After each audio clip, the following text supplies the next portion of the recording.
नमस्कार दोस्तों, एक बार फिर से स्वागत है आपका गर्वित ऑनलाइन क्लासेस में। दोस्तों आज की इस वीडियो में हम बात करेंगे यूपी बोर्ड 10th क्लास के गणित के महत्वपूर्ण बहुविकल्पीय प्रश्नों के बारे में। दोस्तों इसमें चैप्टर 1 से लेकर लास्ट चैप्टर तक सभी के महत्वपूर्ण बहुविकल्पीय दिखेंगे। जैसा कि आप जानते हैं कि पेपर में अब 20 बहुविकल्पीय प्रश्न पूछे जाते हैं, तो उसी के देखते हुए मैं महत्वपूर्ण बहुविकल्पीय प्रश्न लेकर आया हूँ। तो अगर आप इस वीडियो को पूरा देखकर जाते हैं तो आप निश्चित है कि 20 के 20 बहुविकल्पीय आप निश्चित ही सही कर आएंगे। तो दोस्तों देखते हैं क्लास 10 महत्वपूर्ण बहुविकल्पीय प्रश्न चैप्टर 1 वास्तविक संख्या। तो इसमें देख लेते हैं कौन कौन से महत्वपूर्ण प्रश्न आपके हैं। सबसे पहला है आपका क्वेश्चन नंबर 1, धन पूर्णांक 6a+5 से ठीक पहले आने वाला धन पूर्णांक होगा। ठीक है दोस्तों, तो ठीक पहले आने वाला इसमें से -1 कर देंगे तो आएगा 6a+4। तो इसका जो आंसर होगा वो ऑप्शन सेकंड आपका सही होगा। नेक्स्ट क्वेश्चन नंबर 2, अपरमेय संख्या है, तो ऑप्शन आपको दे रखे हैं first, second, third and fourth. तो इसमें जो आंसर होगा वो होगा ऑप्शन सेकंड पाई। नेक्स्ट क्वेश्चन नंबर 3 आपका किसी पूर्णांक m के लिए प्रत्येक समपूर्णांक निम्नलिखित रूप का होता है। ठीक है, तो समपूर्णांक जो होता है वो होता है आपका 2m प्रकार का। ठीक है, इस हिसाब से जो है आपका ऑप्शन थर्ड सही हो जाएगा। तो यहाँ पर m बराबर 1 2 3 4 आप कोई भी संख्या रखेंगे तो हमेशा यहाँ पर आपको एक सम संख्या ही प्राप्त होगी। ठीक है, नेक्स्ट है आपका क्वेश्चन नंबर 4, किसी पूर्णांक q के लिए प्रत्येक विषम पूर्णांक निम्नलिखित रूप का होगा। तो जैसा कि जानते हैं आपका जो सम पूर्णांक वो होता है 2m। अगर आप इसमें एक जोड़ दें या एक घटा दें तो आपको हमेशा एक विषम पूर्णांक मिलेगा। तो दोस्तों देख लेते हैं ऑप्शन के हिसाब से। जैसे कि आपका q दे रखा है तो सम हो जाएगा 2q, और 2q में अगर आप एक जोड़ेंगे और यहाँ एक घटाएंगे तो आपको विषम पूर्णांक मिलेगा। तो आपको यहाँ जो ऑप्शन दे रखा है वो ऑप्शन 4 2q+1 आपको दे रखा है। ठीक है, तो यही उसका ऑप्शन सही होगा। तो ऑप्शन 4 आपका 2q+1 आपका सही होगा।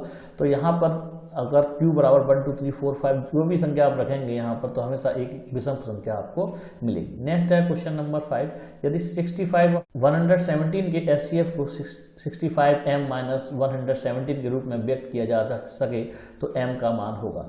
तो सबसे पहले हम क्या करते हैं, दोनों संख्याओं का HCF निकालते हैं। तो HCF जो आएगा वो आएगा 13। ठीक है, और 13 जैसा कि हम जानते हैं कि इसका ये वाला जो है उसका HCF के बराबर है, तो HCF के बराबर रख दिया। जब इसको हल करेंगे तो आंसर आएगा m = आपका 2। तो ऑप्शन आपका सेकंड सही हो जाएगा।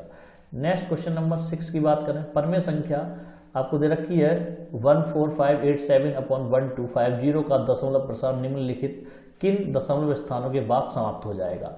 ठीक है, तो इसको हम सॉल्व करते हैं। तो सबसे पहले जो आपकी हर में जो संख्या दे रखी है उसके हम गुणनखंड करते हैं। तो इस गुणनखंड आते हैं आपके 2 की पावर 1 × 5 की पावर 4। ठीक है, तो इसकी 2 की पावर 4 बनाने के लिए हम क्या करते हैं, 2 की पावर 3 का ऊपर मल्टीप्लाई करते हैं, 2 की पावर 3 का नीचे मल्टीप्लाई करते हैं। तो 2 की पावर 3 और एक 2 की पावर 1 जो आपका 2 की पावर 4 हो जाएगा। तो इस तरीके से ये इन दोनों को जब मल्टीप्लाई करेंगे वो आएगा आपका 10,000, और ऊपर हम 8 का मल्टीप्लाई करेंगे तो आपका आएगा 116696, और जब 10,000 का इसमें हम भाग देंगे तो आएगा 11.6696। तो आप देख सकते हैं 4 संख्या बाद यहाँ पर दशमलव जो है वो समाप्त हो जाएगा। तो आंसर आएगा ऑप्शन 4 4।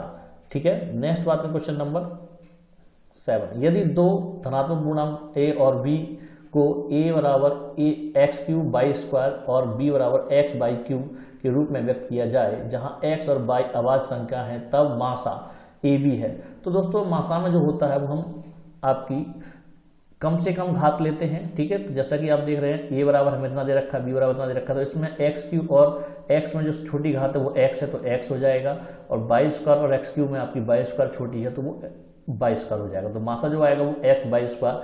इस हिसाब से जो है वो आपका ऑप्शन सेकंड सही हो जाएगा। नेक्स्ट क्वेश्चन नंबर 8 है, यदि दो धनात्मक पूर्णांक p और q को p बराबर दे रखा है ab² और q बराबर दे रखा है aq/b के रूप में व्यक्त किया जा सकता है, तो जहां p और q अभाज्य संख्या है तो लासा pq होगा। तो लासा में क्या होता है, बड़ी घात को लिया जाता है। ठीक है, जैसे p बराबर दे रखा है ab² और q बराबर दे रखा है aq/b। तो यहाँ a और aq में जो बड़ी घात है वो aq है।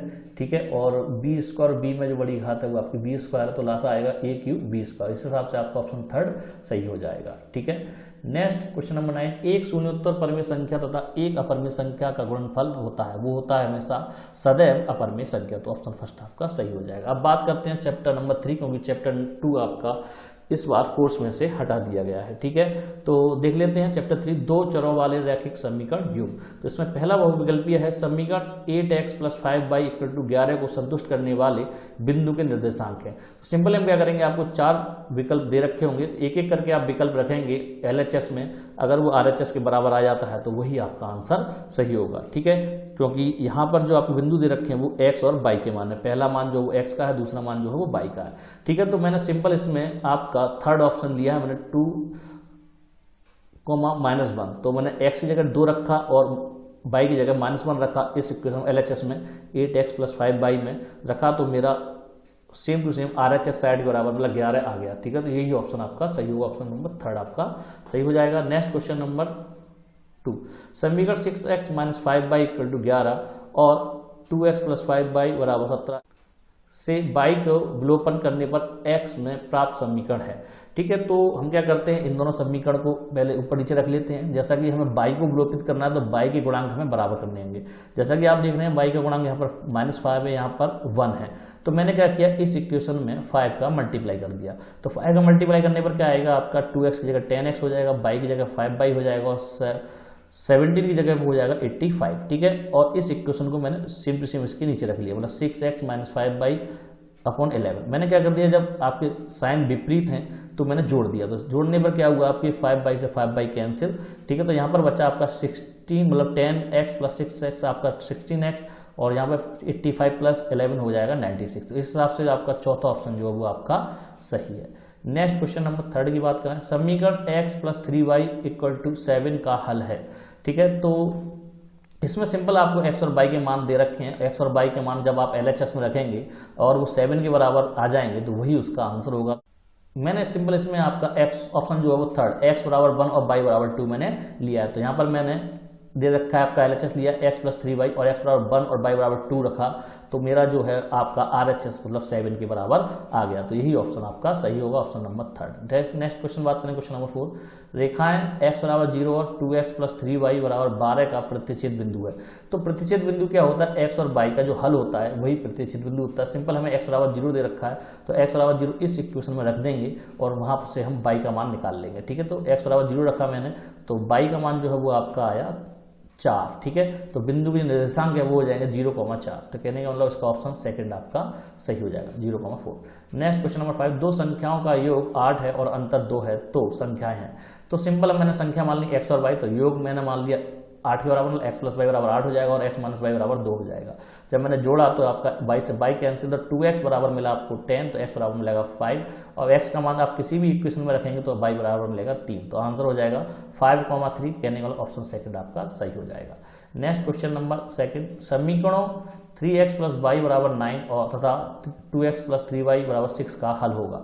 सिंपल आपको विलोपन विधि से हल कर सकते हैं, आप प्रतिस्थापन विधि से हल कर सकते हैं, बज्रगुणन विधि से हल कर सकते हैं, कोई सी विधि आप लगाकर इसे हल कर सकते हैं। सिंपल मैंने यहाँ पर विलोपन विधि का उपयोग किया है। ठीक है, जैसा कि आपको दे रखा है 3x + y = 9 और आपको दे रखा है 2x + 3y = 6। तो मैं यहाँ पर y के आपके जो गुणनखंड है उसको बराबर करता हूँ। उसके लिए मैं क्या करता हूँ, समीकरण 1 में 3 का मल्टीप्लाई कर देता हूँ। 3 का मल्टीप्लाई करने पे क्या आएगा आपका, यहाँ पे 9x हो जाएगा, यहाँ 3y हो जाएगा और यहाँ पे 9 × 3 आपका 27 हो जाएगा। आपका समीकरण 2 जो है वो सेम टू सेम इसी तरीके से लिख लेंगे। अब यहाँ पर आप यहाँ पर जो आंसर आएगा आपका x = 3 आएगा और y = आपका 0 आएगा। इस हिसाब से ऑप्शन फर्स्ट आपका 3,0 सही हो जाएगा। ठीक है, नेक्स्ट क्वेश्चन नंबर 7, भिन्न 2/3 बनाने के लिए भिन्न 2/7 के अंश और हर में जोड़ने वाली संख्या होगी। ठीक है, तो ऑप्शन आपको दे रखे हैं। तो सिंपल क्या करेंगे, हम x जोड़ देते हैं तो 2 + x / 7 + x बराबर भिन्न हो जाएगी आपकी 2/3। तो इसको जब हल करेंगे तो आप मतलब कैंची का मल्टीप्लाई करें, उसके बाद जब x का मान निकल के आएगा वो निकल के आएगा 8। तो यहाँ पर ऑप्शन फर्स्ट आपका सही हो जाएगा। नेक्स्ट क्वेश्चन नंबर 8 की बात करें, समीकरण x + y = 6 और x - y = 2 का हल है। ठीक है, तो सिंपल आप क्या करेंगे, इन इक्वेशंस को आप हल करेंगे। तो मैंने इक्वेशन दोनों को ले लिया है, जोड़ दिया है तो 22 से y कैंसिल हो जाएगा, 2x = 8 मिलेगा तो यहाँ से x = 4 मिल जाएगा और x = 4 में किसी भी इक्वेशन में लिख दूँ तो y = मुझे 2 मिल जाएगा। तो इस हिसाब से ऑप्शन जो आएगा वो आपका ऑप्शन फर्स्ट 4,2 आपका सही हो जाएगा। चैप्टर नंबर 4 की बात करें द्विघात समीकरण की, तो उसमें पहला क्वेश्चन है आपका ax² + bx + c = 0 के मूलों का योग होता है। तो मूलों का योग जो होता है वो होता है -x का गुणांक / x² का गुणांक। तो एक्स का गुणांक जो है वो आपका बी है और आपका एक्स स्क्वायर का गुणांक जो है वो ए है, तो आ जाएगा माइनस के बी अपॉन ए। तो इस हिसाब से ऑप्शन 4 आपका सही हो जाएगा। नेक्स्ट देखते हैं क्वेश्चन नंबर 2, समीकरण x square minus x minus 1 बराबर 0 के विभक्तर हैं। ठीक है, तो यहाँ से तुलना करके हम ए बी सी के मान निकालेंगे और विभक्तर के लिए डी बराबर होता है B square minus 4ac।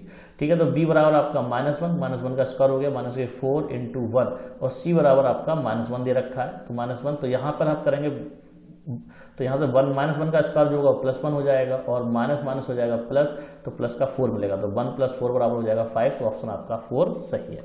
Next question number 3, समीकरण एक्स स्क्वायर माइनस 25 बराबर 0 को कहते हैं।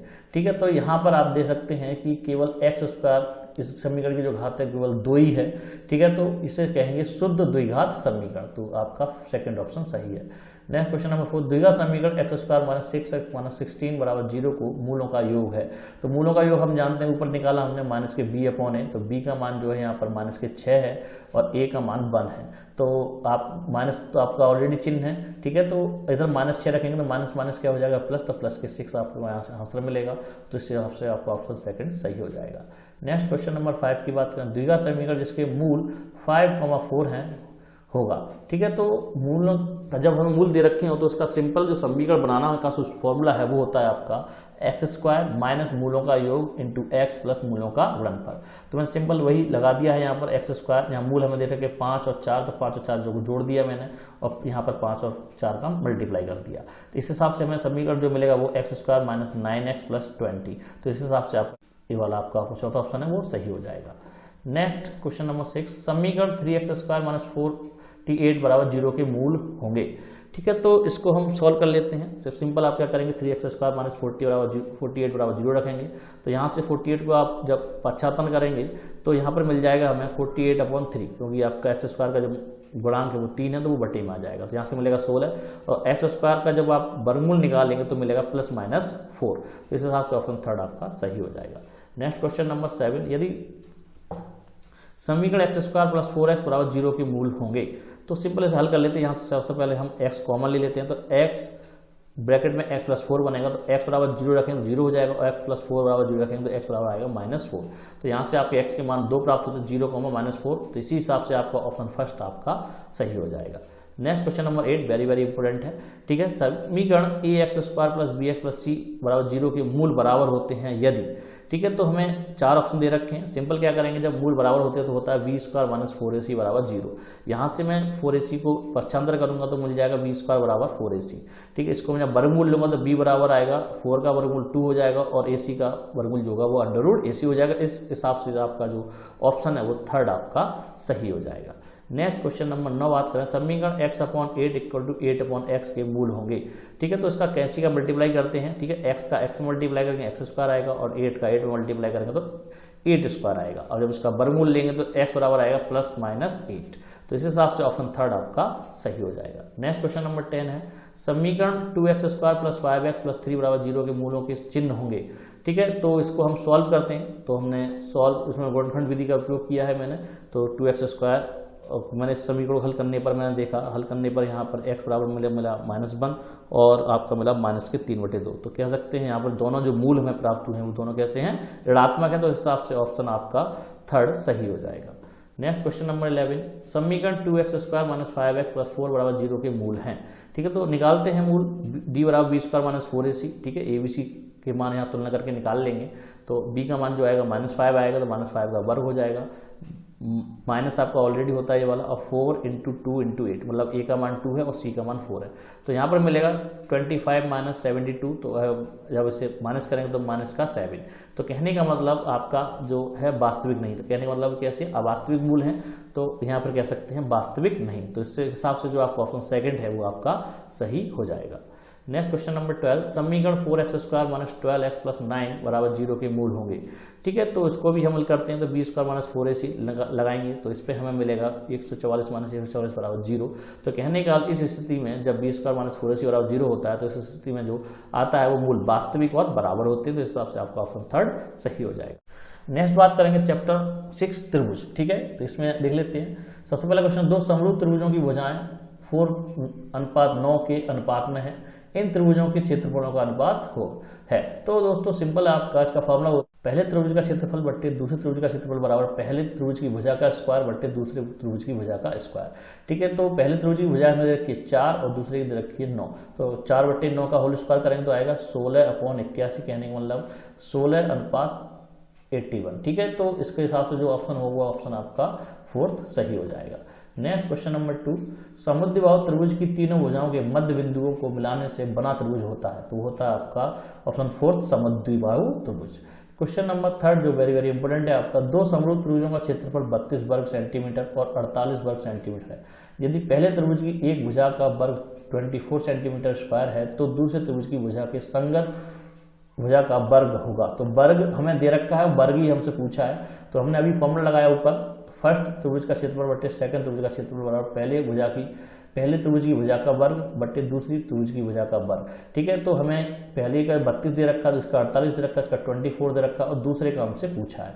ठीक है, दूसरी भुजा का जब वर्ग निकालेंगे तो क्या होगा आपका, इसमें 48 × 24/32 आपका मिल जाएगा। जब से आप हल करेंगे तो आएगा 36 सेंटीमीटर स्क्वायर। इस हिसाब से आपका ऑप्शन थर्ड जो है वो आपका सही हो जाएगा। नेक्स्ट बात करते हैं क्वेश्चन नंबर 4, दो समरूप त्रिभुजों का परिमाप क्रमशः 30 सेंटीमीटर और 20 सेंटीमीटर है। यदि पहले त्रिभुज की एक शीर्ष की ऊंचाई की माप 12 सेंटीमीटर है तो दूसरे त्रिभुज की संगत ऊंचाई की माप है।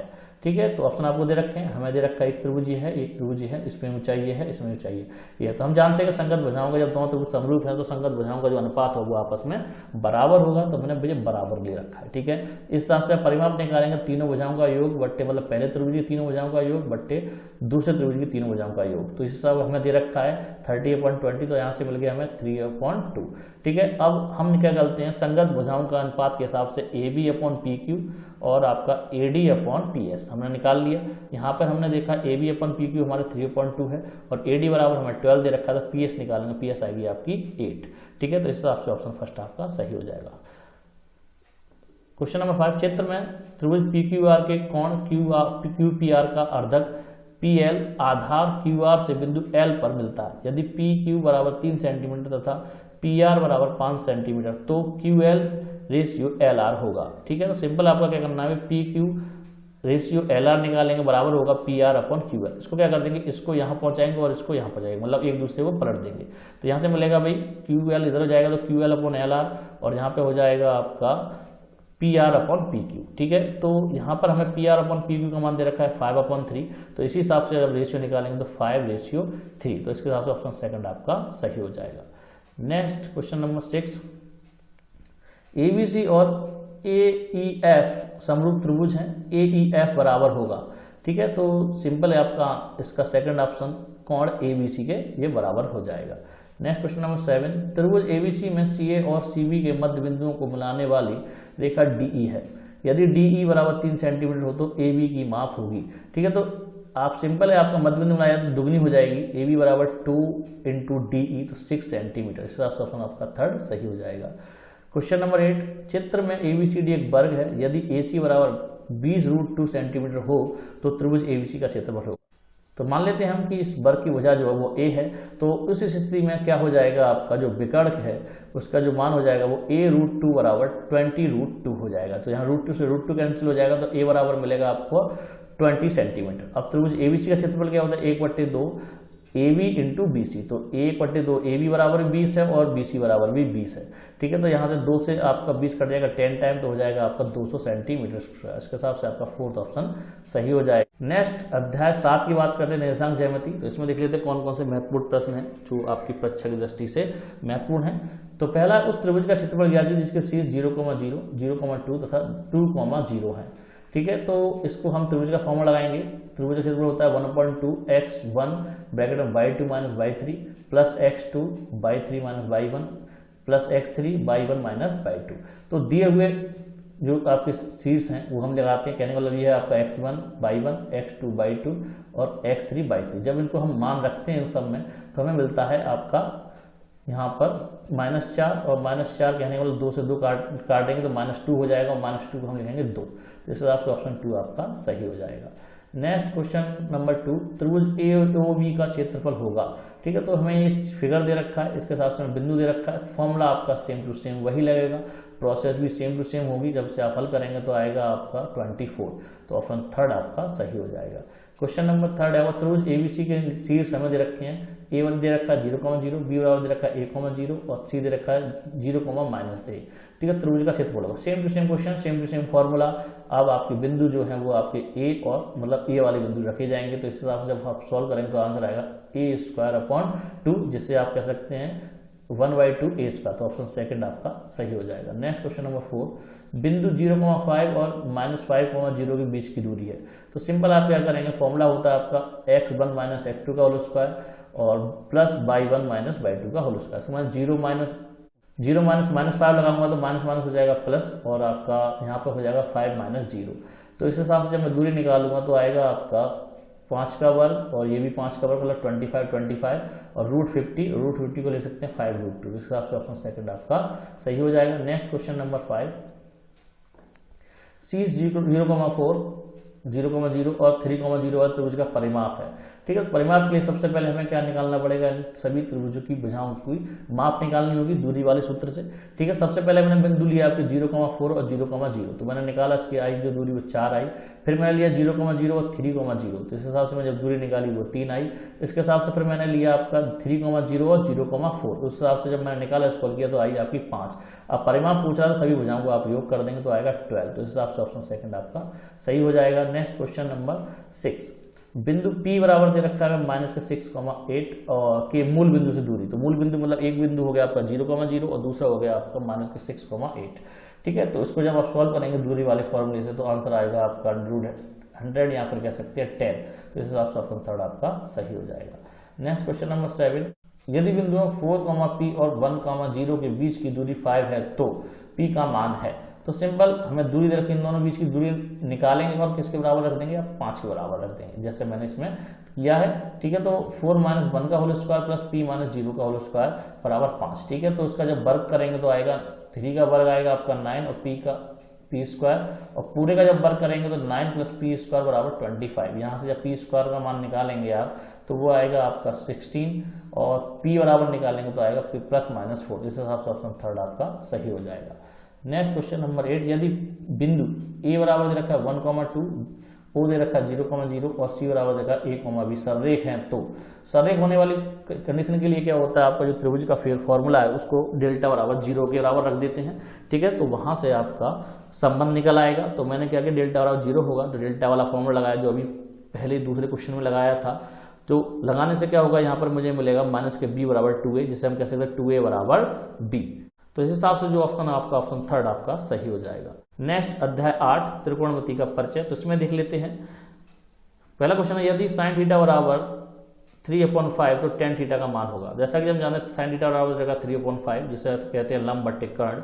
ठीक है, तो इस हिसाब से हमने एक फिगर बनाया और यहाँ से हमने आधार निकाल लिया पाइथागोरस प्रमेय का यूज करके।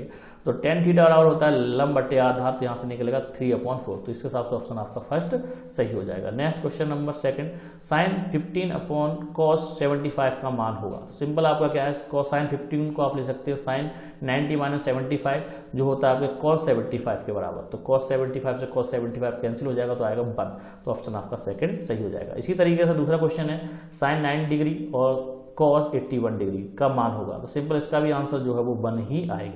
क्वेश्चन नंबर 4 है आपका, sin² थीटा × sec² थीटा का मान है। ठीक है, सिंपली आप कह रहे हैं sin² theta × sec² theta. sec² theta को क्या करें आप 1/cos² थीटा में तोड़ दें। ठीक है, तो क्या हो जाएगा sin² थीटा cos² थीटा जो होता है आपके tan² थीटा के बराबर। तो ऑप्शन थर्ड आपका सही हो जाएगा। Next question number 5, tan theta बराबर हमें दे रखा है sin थीटा, तो थीटा का मान होगा। ठीक है, तो हमने क्या किया, tan थीटा बराबर sin थीटा रखा। यहाँ पर tan थीटा का फॉर्मूला लगा दिया sin थीटा cos थीटा। यहाँ से sin कैंसिल, तो cos थीटा बराबर मिला हमें 1 और cos थीटा जो 1 का जो मान होता है वो cos 0 के बराबर होता है, थीटा बराबर मिल जाएगा हमें 0। तो ऑप्शन आपका फोर्थ सही हो जाएगा। क्वेश्चन नंबर 6, यदि tan थीटा बराबर दे रखा A/B हो तो B sin theta - A cos theta B sin theta + A cos theta का मान होगा। तो सिंपल हम क्या करेंगे, इसमें से cos थीटा कॉमन ले लेंगे। cos थीटा जब कॉमन लेंगे तो यहाँ पर बन जाएगा B tan थीटा - A और cos थीटा बराबर मिल जाएगा V tan थीटा + A। ठीक है, अब cos से cos कैंसिल हो जाएगा, हमें tan थीटा का मान दे रखा है A/B, तो मैंने दोनों मान यहाँ पर A/B और A/B रख दिए। यहाँ से बी से बी कैंसिल, यहाँ से बी से बी कैंसिल, तो ऊपर हो जाएगा a माइनस ए और नीचे हो जाएगा a प्लस ए बराबर 2a। तो 0 में जब मैं 2a का भाग दूंगा तो आएगा 0। तो आपका ऑप्शन 4 जो है वो सही हो जाएगा। Next question number 7, 9 sec square A minus 9 tan square A बराबर है। तो 9 आप इसमें से कॉमन ले लें, बन जाएगा आपका sec square A minus tan square जो 1 के बराबर होता है, तो आपका आंसर आएगा 9। इस हिसाब से ऑप्शन सेकंड आपका सही हो जाएगा। नेक्स्ट क्वेश्चन नंबर 8, यदि sec थीटा इक्वल टू 2 तो थीटा की माप होगी। सिंपल है, आपका sec थीटा बराबर 2 दे रखा है, तो sec में जो है आपका sec 60 का मान जो होता है वो 2 होता है, तो थीटा बराबर हो जाएगा 60, जिसे हम लिख सकते हैं π/3। तो ऑप्शन सेकंड आपका सही हो जाएगा। अब बात करते हैं अध्याय 9 त्रिकोणमिति के अनुप्रयोग। ठीक है, ऊंचाई दूरी से कुछ क्वेश्चंस और हैं इन्हें और अब देख लेते हैं। एक ऊर्ध्वाधर खंबे की परछाई खंबे की ऊंचाई के बराबर है, सूर्य का उन्नयन कोण होगा। तो इसमें हमें परछाई और ऊंचाई जो बराबर दे रखी है, तो क्या हो जाएगा tan थीटा बराबर x/x, तो ये कैंसिल होकर 1 मिल जाएगा। ठीक है, tan थीटा बराबर हो जाएगा आपका tan 55, तो थीटा बराबर आ जाएगा 45। तो ऑप्शन फर्स्ट आपका सही हो जाएगा। नेक्स्ट क्वेश्चन नंबर 2, किसी स्तंभ के शिखर के उन्नयन कोण की टेंजेंट उसकी छाया के शीर्ष बिंदु पर 3/4 है, तो स्तंभ की ऊंचाई और छाया की लंबाई में अनुपात है।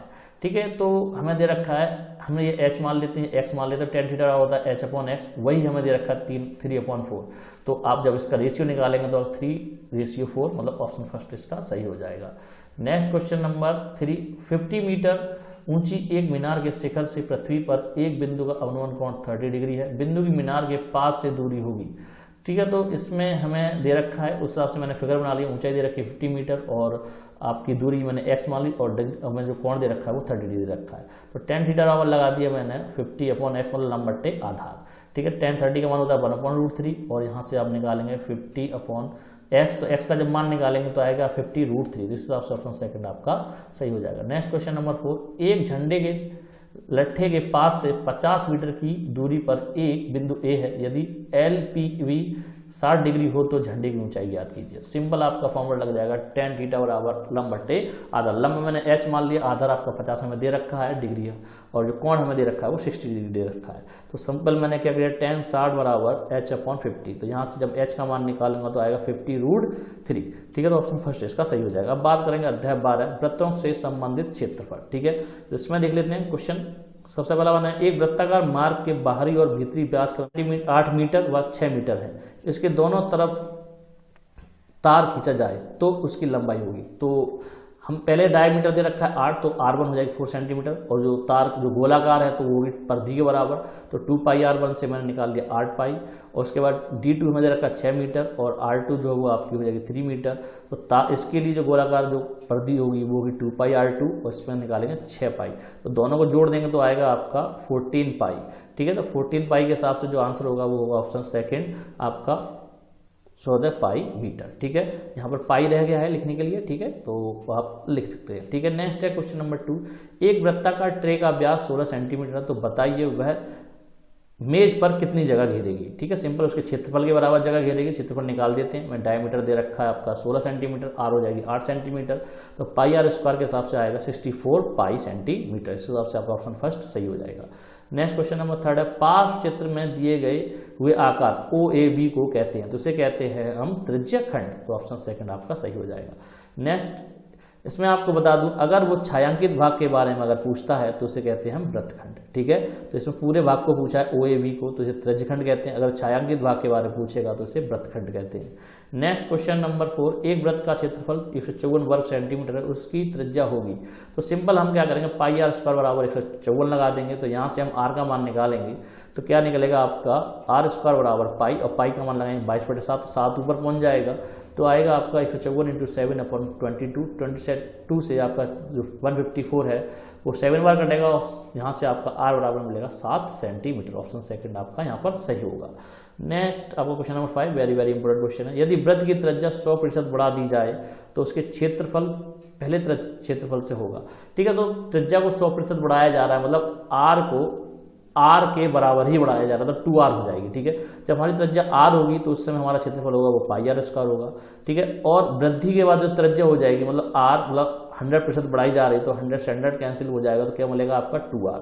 तो इसके बाद जो नया क्षेत्रफल आएगा वो हो जाएगा आपका पाई, और r की जगह लिखा जाएगा 2r, तो हो जाएगा 4πr²। तो यहाँ से आप देख सकते हैं 4 गुना प्रारंभिक क्षेत्रफल आपका πr² है, ये मिल रहा है 4 पाई आर स्क्वायर, तो प्रारंभिक क्षेत्रफल कितना हो गया 4 गुना, तो आंसर हो जाएगा आपका ऑप्शन थर्ड 4 गुना।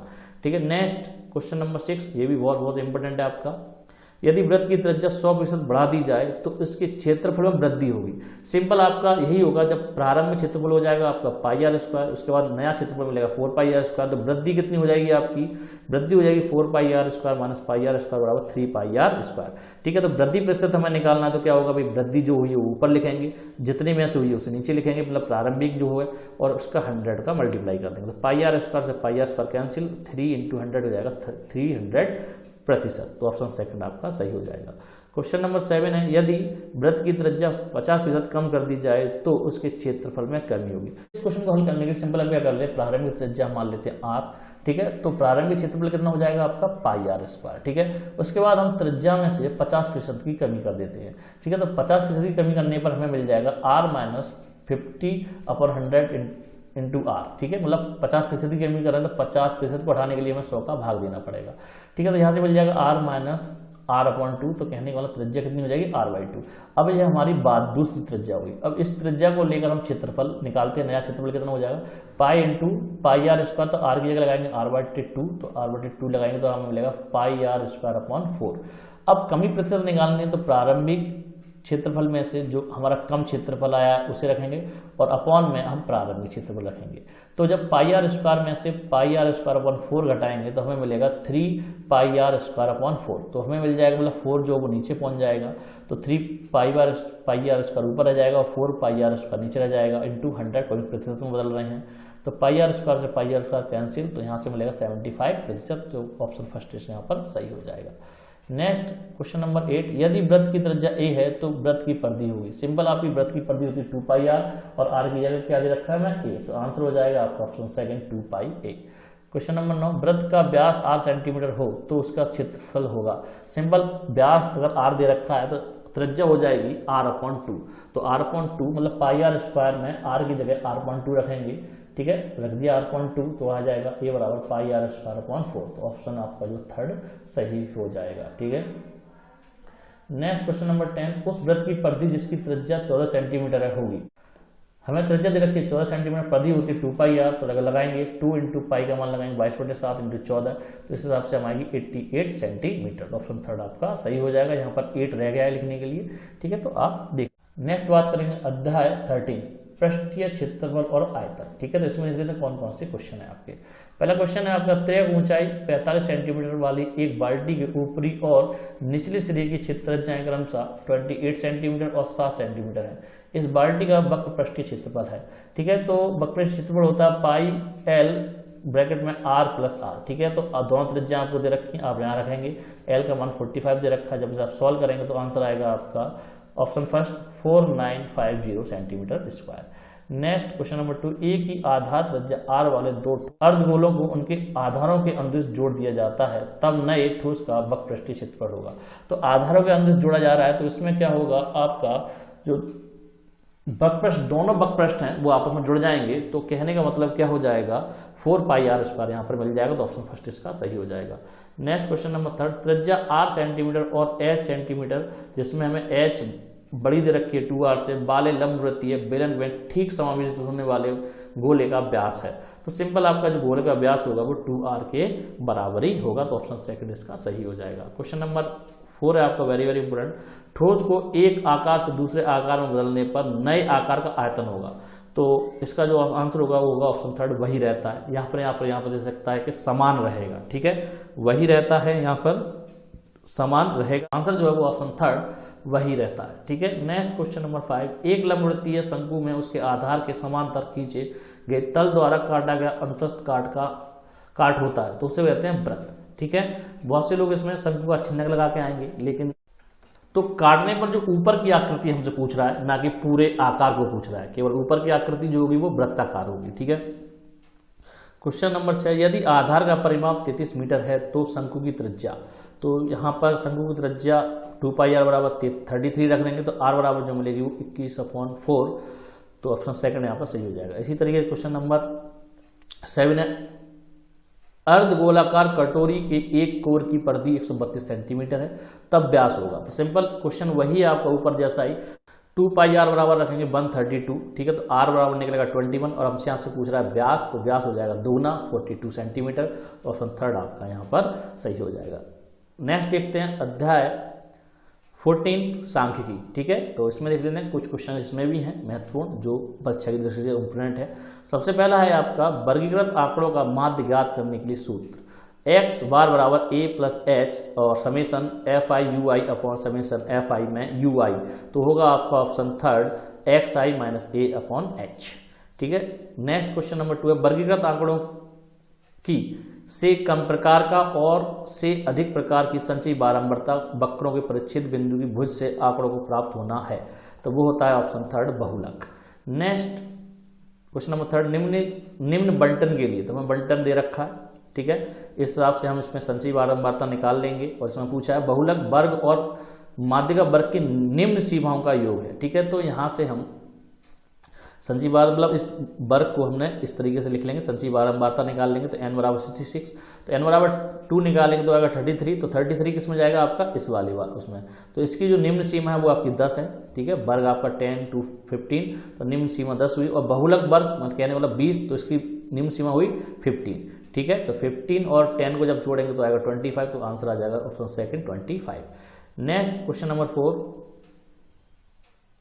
निम्न बारंबारता बंटन के लिए, तो हमें बारंबारता बंटन दे रखा है माध्यिका वर्ग की उच्च सीमा है, ठीक है। तो माध्यिका वर्ग के लिए सबसे पहले हमें क्या निकालनी पड़ेगी संचयी बारंबारता, ठीक है। सबसे पहली बात कि यहाँ पर जो आपका वर्ग अंतराल है वो सतत नहीं है, सतत करने के लिए हमें क्या करना पड़ेगा, इसमें हमें 5 मतलब 0.5.5 मतलब इसमें से 5 कम करके इसमें 5 हमें ऐड करना होगा। तो हमारा जो वर्ग अंतराल बनेगा वो बनेगा आपका 0 से 5.5 और 5.5 से 11.5, 11.5 से 17.5, 17.5 से 23.5 और 23.5 से लेकर 19.5 तक, ठीक है।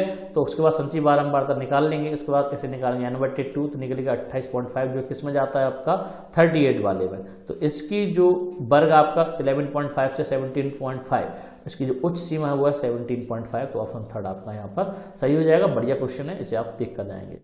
तो दोस्तों ये थी आज की वीडियो जिसमें मैंने हाई स्कूल के चैप्टर 1 से लेके 14 तक सभी महत्वपूर्ण बहुविकल्पी के प्रश्नों को बताया है। अगर आप इन प्रश्नों को तैयार करते हैं तो आपके 20 प्रश्न जो बहुविकल्पी हैं उनके 20 अंक आपके पूरे आपको मिलेंगे, ठीक है। तो दोस्तों ये थी आज वीडियो, उम्मीद करता हूँ जरूर पसंद आई होगी। वीडियो पसंद आई लाइक करें, शेयर करें, हमारे चैनल सब्सक्राइब करना ना भूलें। मिलते हैं अगली वीडियो में। जय हिंद, जय भारत।